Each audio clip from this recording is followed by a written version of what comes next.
Hello and welcome back. In this video, let's develop our first application using the Spring framework. But before you get into this, as we have understood in the Spring overview video, that means introduction to Spring framework video, that the base of all the Spring modules is SpringCore. In order to understand Spring Boot or all the modules of any of the modules of Spring framework, you should be knowing it SpringCore, and that is what we are going to learn from here. However, we also have developed one application, one Java application. We understood the prime use of the Spring framework, which is dependency injection and application development with loose coupling. What is loose coupling? What is dependency injection? By developing one Java project, we have understood earlier. So kindly watch that video, why Spring framework dependency injection video in this playlist. Also, please do watch Spring overview, that video also, before you get into this particular video. And also you can watch this entire playlist, all the videos of this playlist in 1.5x speed or 2x speed. If you are in hurry, still you will be in a position to understand. Fine. So if you want, you can watch it in normal pace also, but however, if you are in hurry, you can also watch it in 1.5x speed. The speed of the video is what I am talking here. Now let's get into the SpringCore. The main functionality of the Spring framework, what we have understood is dependency injection with the help of inversion of control. What do we mean by that? How in the Java project we have understood previously. Now also we'll understand by developing one application which is very core of your Spring framework, for which I'll be developing one Maven project. I'll not develop one plain Java project. It will be a Maven project. About the Maven, we can have a detailed discussion maybe going forward also. But for now, I would like to give you a brief overview why we may have to develop the Maven project. Why as a Java developer, people use Maven build tool in order to develop the project. Now, whenever you want to use or you want to take the user input, you're going to use one predefined class called as scanner. Likewise, in Java, so many predefined classes are there. String class, array list, linked list, scanner class. Like this, so many predefined classes are there, which is coded by Java team. The one who developed the language, they have done this coding. And you need not do anything. You just have to import in order to use those predefined classes, which you have seen in your Java also. So why that happened? Because at the time of downloading Java, you're not just downloading Java or JVM, you're downloading entire Java development kit, JDK. That means all the predefined classes which is coded by Java team also got downloaded. That means the library files, the code which is done by Java team, that also got into your system. And whenever you want to use in your Java code, you can just write one import statement and you can use the classes or the code which is developed by Java team. Great. But Spring framework currently owned by VMware, and it is developed in 2004 by Rod Jensen, as we have seen in the last video also. It is not owned by Oracle. It is not owned by Java team. That means it is not developed by Java team. It is developed by a separate team of dedicated developers.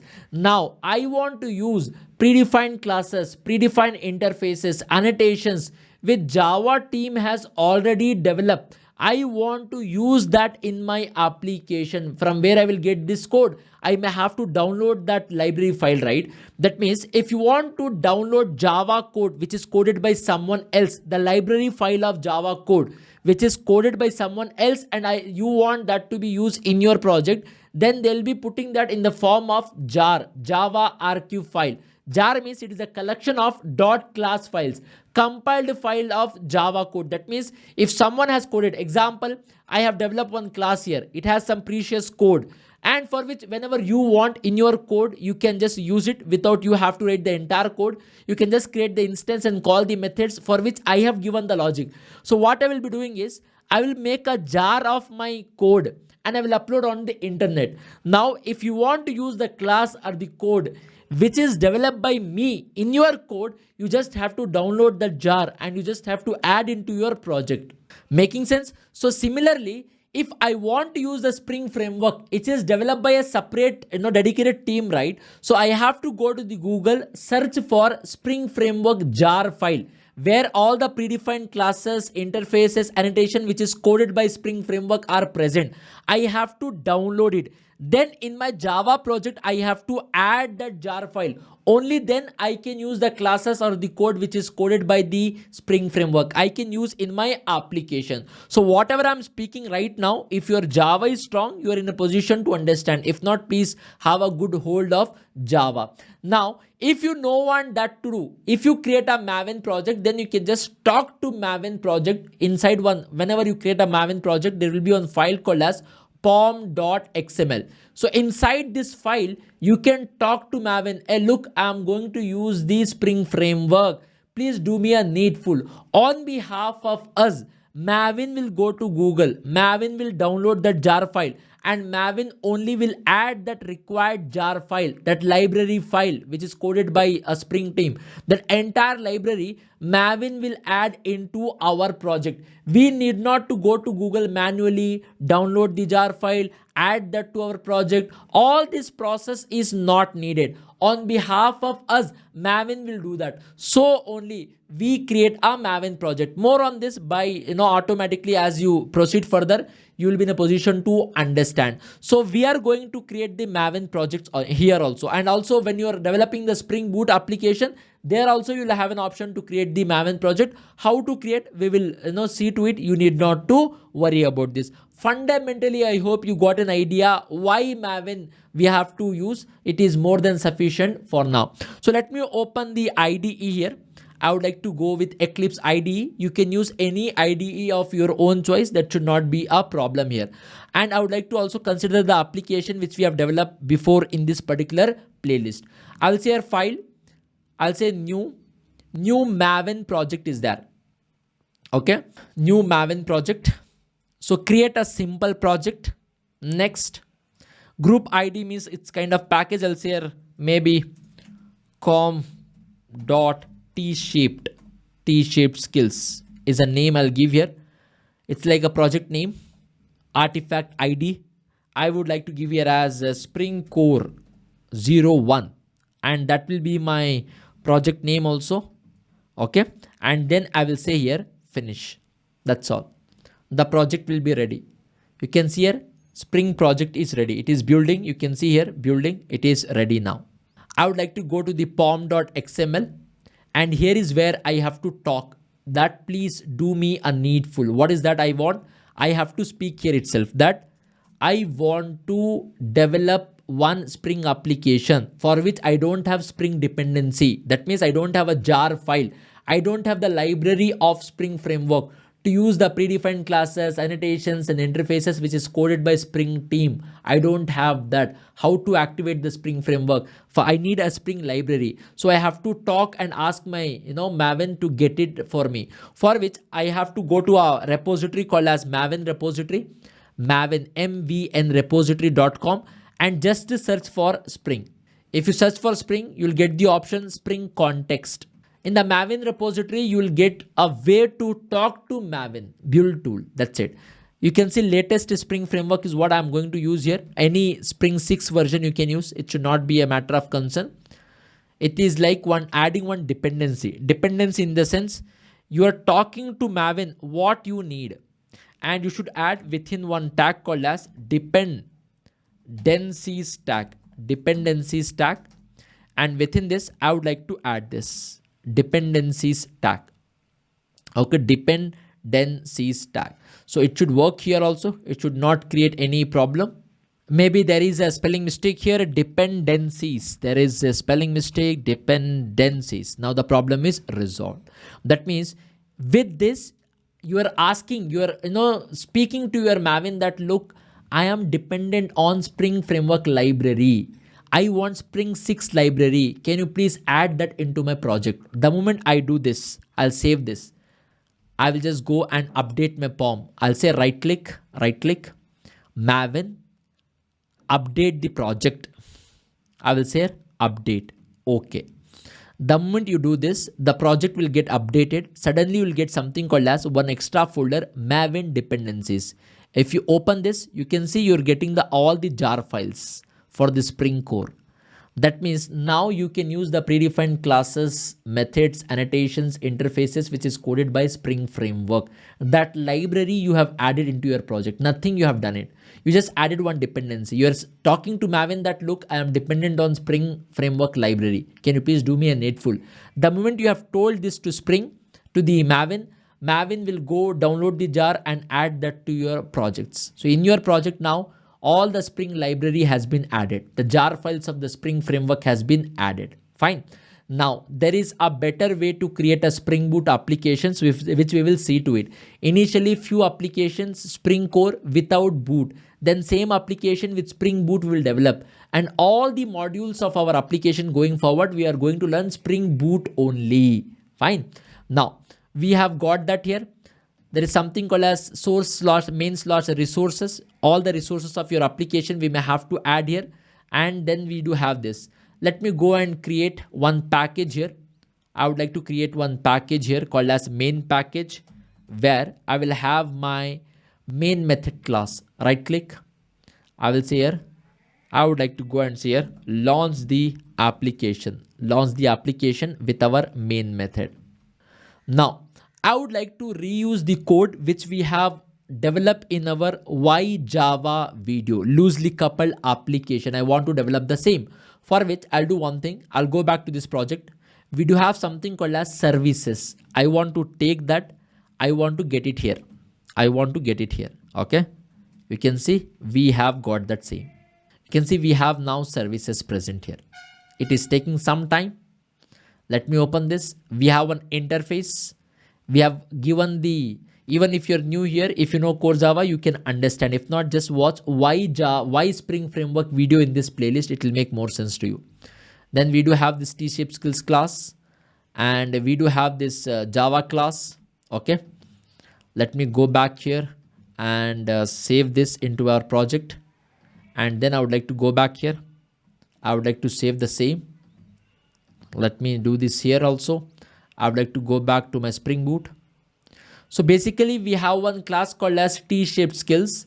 This class is going to use the services, the business logic which is present inside Java class and Spring Boot class. These two classes has some business logic which will be used by T-shaped skills. However, in the T-shaped skills, nowhere I'll take the name of Java and Spring Boot. Nowhere I'll take, and I will be in a position to invoke the methods, neither inheritance nor the composition. Dependency injection, loose coupling, association is what we have to achieve, as we have watched earlier also. Fine. As a quick recap, let me just tell you, this is a T-shaped class which is going to use the services which are available inside the Java. That means the business logic is present here. I want to use it. There is a business logic present inside this class, and I want to use this business logic inside the T-shaped skills. And in the T-shaped skills, nowhere I am going to use the name of Java nor the Spring Boot. I am going to use the concept of association, polymorphism. So all these service classes, they are implementing iCourse interface. They are implementing the iCourse interface, and as per the concept of polymorphism in Java, using the parent type reference, you can invoke the methods which are there in the child classes. Using the interface type reference, implementing classes overridden method, you can definitely invoke. And that is what I have done it here. If you want more clarity, please do watch the video, which is why Spring Framework in this series. However, there are some classes here. Great. I would like to go back to my main method class. Here also I have gone, and I'll not be creating any object here. I'll not create the object of T-shape also. I'll not create the object of Java and Spring Boot also. As you can see here, earlier in our Java application, in my T-shape skills, I have not created the instance of Spring Boot and Java. However, in my main method class, we have created the instance of our target class, dependent object we ourselves have created, and we ourselves manually perform the dependency injection. This time, I don't want this to be created by developer. This also should be taken care by Spring Framework. That means entire object creation in our application, we have Java class, we have Spring Boot class, we have T-shaped skills class. T-shaped skills class is going to use the services which are present inside Spring Boot class, which are present inside the Java class. Fine. Now this is a target class where the services of other classes are being used, and whichever classes service are getting used inside the target class, Those are called as dependent object, Java and Spring Boot. Now in the main method class, I'll not be creating any of the objects. I am going to use the concept of inversion of control. That means entire control of object creation, my objects management and dependency injection, I will hand over to Spring Framework. Now Spring Framework will take care of it within its containers. Fine. So what we may have to do here is, we just have to, let me give you quick insight here. This time we are going to use Spring Framework, right? This is our Spring Framework which we are going to use. And inside the Spring Framework, we have IoC. That means we are inverting the entire control of managing our objects and dependency injection to Spring Framework. We are going to activate the container, or you can say IoC container. We are going to give the classes. That means which classes Spring has to manage. And we have to inform Spring through the configuration. One configuration file we have to give. Through this configuration file, we are talking to Spring Framework that look, out of all the classes, which classes it has to create the object, which is the target class, which is the dependent class, which dependency injection should be performed through the constructor or through the setter.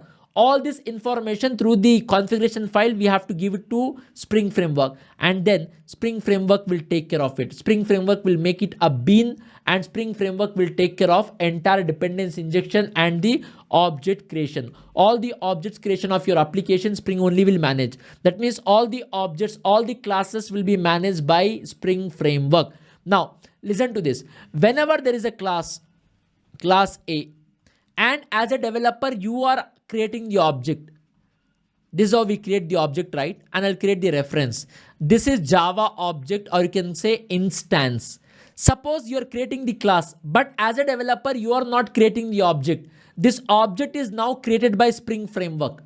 You have activated IoC container. You have handed over the entire control of object creation and dependency injection to Spring Framework. On behalf of you, Spring Framework is creating the object. Then we call that as bean. That means a bean. If it is alpha class, alpha bean. So if object is created and managed by Spring Framework, we call that as bean. If you are creating, we call it as object, right? A object or a instance. Instance or object is what you say in core Java. However, if that object is not created by developer, if it is created by the Spring Framework, we call that as a bean. Spring bean. Fine. Now, we do have classes here. You can see here, we have a T-shaped skills class. Great. We have a Spring Boot class. We have a Java class. And in the main method, I don't want to create the object.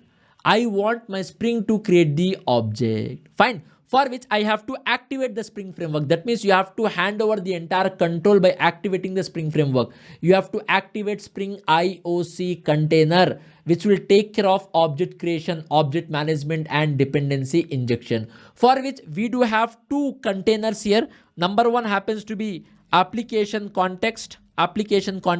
Number two happens to be bean factory. So we will explore both of that before we get into the Spring Boot. The first one which I would like to discuss here is application context. I'll say here application context type. Maybe I'll say here container, which is IoC container equals to, there are many, this is an interface for which many implementing classes are there.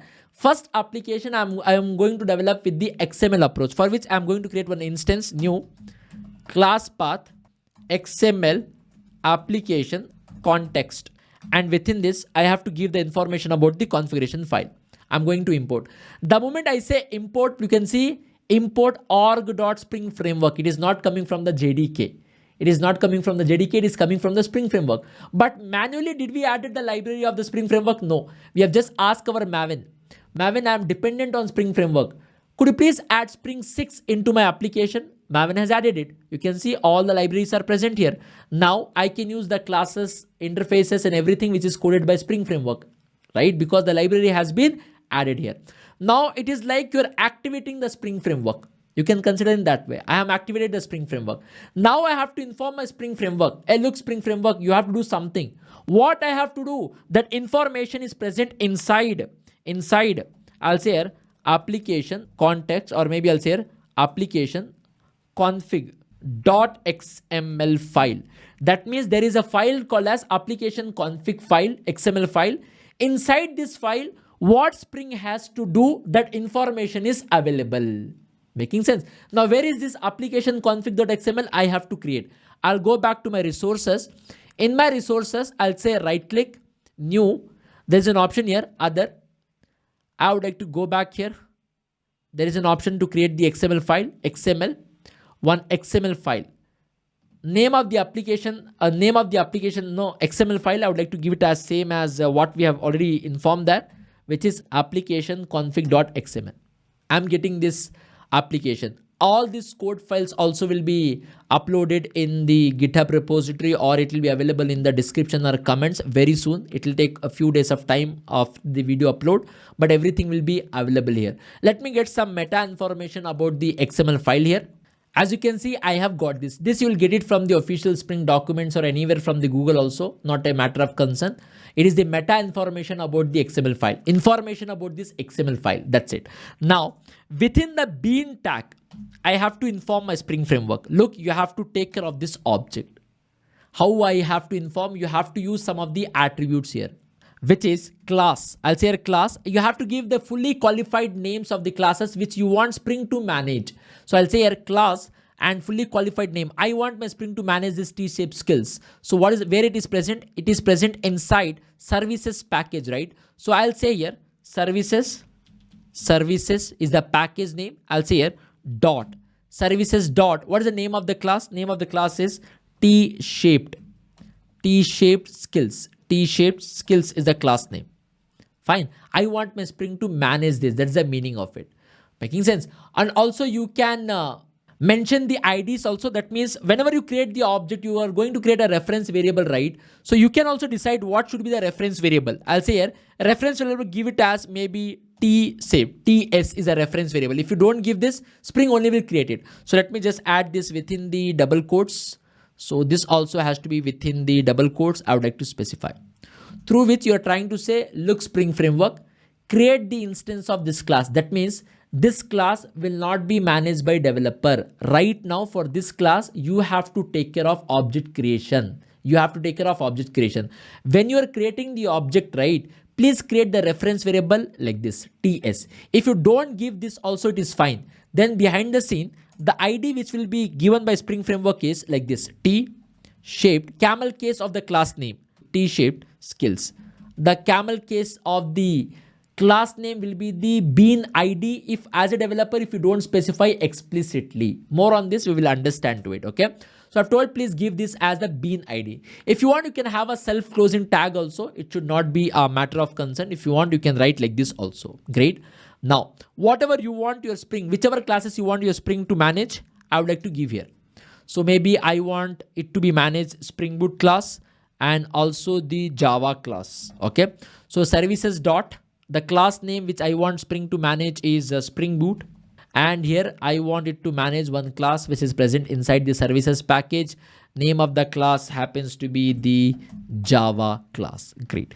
If you say like this, Spring will take care of object creation of these many classes. There is a better way, easier way, using the annotations, using the Spring Boot, which we will explore. This is also one of the way to communicate with Spring framework. Through this, you are talking to Spring. Hey, look, in my application, I have 3 classes: Spring Boot class, Java class, Spring, T-shaped skills class. These 3 classes, as a developer, I'm not going to manage. You have to create the object of these classes within your IoC container. Inversion of control, entire control of these objects I'm handing over to you. You are the boss of these objects. Fine. Now this is done. And whether it is creating or not, how will I know? I'll go here and create some constructors, because all of you know very well that constructors gets executed whenever you create instance of a object. I would like to go here and say system.out.println. I will say here Java bean created. Bean means what?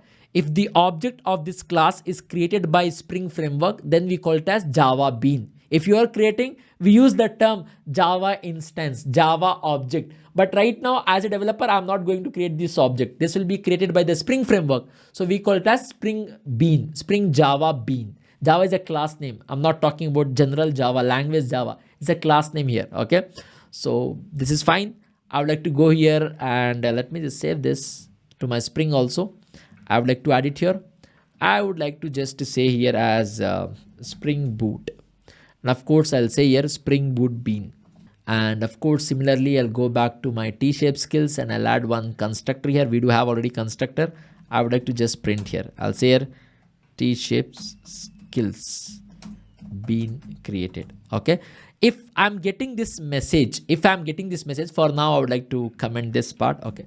If I'm getting this message, that means behind the scene, my Spring is creating the objects of this. Great. So please observe here. I have T-shape skills class. I have Spring Boot class. I have my Java class. I'll go back to my main method. Am I creating the Java object anywhere? Am I creating the object of T-shape skills, Java, Spring Boot class? No. I have just activated my IoC container. I have activated the Spring framework and told what you have to do, what my Spring framework have to do. That information is available inside this file, application config.xml. I hope I have given the same name here, application config.xml. Great. Now I would like to run this. Right click, run as Java application. If I run this on your console, are you getting Spring Boot being created, Java being created, T-shaped skills being created? These three messages are present inside the constructors of those classes. If constructors are getting executed, that means beans are getting created, objects are getting created. Right now, as a developer, manually, did I create the object of these classes, or did my Spring framework created the object of these classes? Spring framework created the object of these classes. Even though I'm not using these objects, I have just asked my Spring framework created. This is called as eager initialization. If you go with bean factory instead of the application context, then the objects will not be created unless and until you are going to use it, which practically in the code also you'll understand going forward. But now I have just activated my Spring framework and told what to do. Even though those objects I'm not using, my Spring framework is able to create this. Fine. Now maybe I want to perform the setter injection. So what I'm going to do is I'm going to not use this here. I'll use normal bean tag. Great.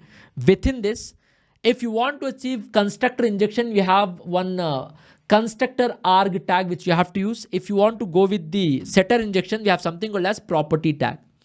Property tag. Name where you want to inject. I'll go to my T-shaped skills. T-shaped skills. What is the variable name in the setter, guys? We have given it as course, right? Please inject here. Please inject here. Manual dependency injection through XML. What to inject? I have to inform. That also I have to write a code here, right? Which is, I'll say ref equals to, I want you to inject Java object. I want you to inject Java object. Automatically, will it not perform the dependency injection? It will perform. How we will write that, we will see here. No problem. That means inside whichever class you want to inject the object, no, open the bean tag of that class. Okay. And I have told property, that means setter injection. I want to perform setter injection. Please perform the injection. Inside this setter, inside this variable, inside the T-shape skills, we do have setter. We do have this, right? Please perform, please inject one object here. Which object to be injected? Java object. I want you to inject this. Okay. Now the setter will be called. If you want, I can just give you a message also here so that you can see system.out.println. I will say setter is called for setter injection. Great. Now I'll go back to my main method class. I want to invoke the business logic which is present inside the T-shape skills. Inside the T-shape skills, we have a business logic. I want to call this method from my main method. But the object of T-shape skills class is already created by Spring framework. How do I get it? I will say here container, IoC container. Could you please help me? What you need? I need bean. Which bean you need? You have to specify either the ID name or you have to specify the type. I want you to give me the bean. Bean means give me object. Which object? You have created one object for this class, T-shaped skills class. For this class, you have created one object. Okay, I have created this object. Give me that. I will collect it here. Maybe with a variable called as T. I'm not creating the object here. I'm asking my IoC container, please give me the object for this class. Why? Because inside this class, there is a business logic method which I want to invoke. I will pass some amount here by the course. I'll say 4.4. Anything is fine. I will say here. Great. Now you are invoking, it will give you the boolean value, the same as what we have written earlier. If you have watched that video, so you should not have any problem here. It is a contiguous, guys. Okay, if in case status is true, all this, if you know Java, should not be a problem. If status is true, I'll say here course purchase, one business message, maybe purchased successfully, and if not, failed to purchase the course. Else I'll say here fail to get the course or buy the course. Anything is fine. Great. Now, right now, through the XML configuration, I have informed my Spring framework. Look, you have to create object of these many classes. Great. Spring has created the object of these many classes. Also, I have told my Spring, inject this dependent object, Java object, through setter in my T-shaped skills. That means in my T-shaped skills, my Spring only will perform the dependency injection to this variable. Which object am I injecting? Am I injecting which object? Java object is what I'm injecting. So what will come and sit here? Java will come and sit here. So if I say course.get the course method of Java class will be invoked. Making sense? Now, in the main method class, there is one business logic method inside this T-shaped skills, right? There is a business logic method. I want to invoke this method from my main class. I'll go back here. I will not create the object. I'll not create the manual object because entire object creation should be handed over to Spring framework. We are not going to create. Our application is loosely coupled here. So what I have told, look, Spring framework container, give me one bean. Bean means give me an object for this class which you have already created and kept inside the container. Give me that, which I have collected here. Now I got the object address. Using that address, I'm calling the business logic method. Fine. The rest of the code should not be a matter of concern. If your core Java is clear, if you know polymorphism, interfaces, entire Java, and also if you have watched last 2 videos and then this video if you're watching, I'm pretty sure you have understood the entire context here. Now I would like to go back to my main and I would like to run this application. If I have to run this application, which you can see here, see, Spring Boot been created, Java been created, T-shaped skills been created. Great. All 3 beans created by Spring framework. I did not create any object. It is created by Spring. If an object is created by Spring framework, we call that as a bean. Setter is called. And see here, Java course is purchased. If I'm getting this message, that means Java object is injected inside the T-shaped skills. The dependency injection also happened through the setter. I hope you could able to understand through the XML approach. So this is the application about the SpringCore, very first application using the XML approach. We will develop 2 or 3 more applications using the XML plus annotation approach, and then we shall start the journey of Spring Boot, and you will realize how easy it is to work with Spring framework using the Spring Boot. Any ambiguity you have in this video, you can rewatch in 1.5x speed with complete focus. Was all the prerequisites which I have highlighted throughout the video. It will make more sense to you. Please make sure you like the video, subscribe the channel, and also please share with your peers or colleagues who want to really understand the Spring framework. You can also follow me on my LinkedIn and on my Instagram. Thank you so much for joining me in this video.